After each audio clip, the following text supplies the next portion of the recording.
দেখো বাড়ি এসে কিন্তু আমি সন্ধেবেলায় চলে আসলাম মার্কেটে। আর মার্কেটে আসার কারণ ছিল এই যে আমি লেহেঙ্গাটা মুম্বাই থেকে নিয়ে আসছিলাম, ওটার না আমার ব্লাউজ বাগেরা কিছু রেডি হয়েছিল না কিছু, যার জন্য আমাকে এসেই কিন্তু সন্ধেবেলা মার্কেটে চলে আসছিলাম। তো এখানে আরশির আর আমার দুজনেরই লেহেঙ্গা দিলাম। আরশিরও যেহেতু ব্লাউজ ছিল, তারপর কিন্তু ওখান থেকে আমরা চলে এসেছিলাম একটা গোল্ডের দোকানে।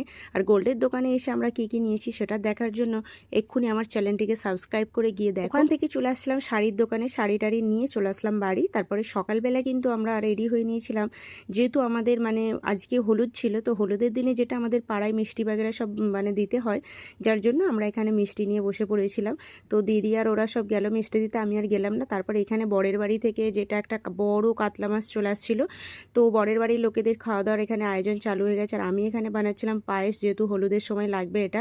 তো আমাদেরও সবার দুপুরবেলা খাওয়া দাওয়া কমপ্লিট হয়ে গেছে। এবার হলুদের কিন্তু সব সামান আমি বার করছি, পরে কিন্তু হলুদ হবে। আর হলুদের পুরো ভিডিও দেখার জন্য এক্ষুনি আমার চ্যানেলটিকে সাবস্ক্রাইব করো আর গিয়ে যাও।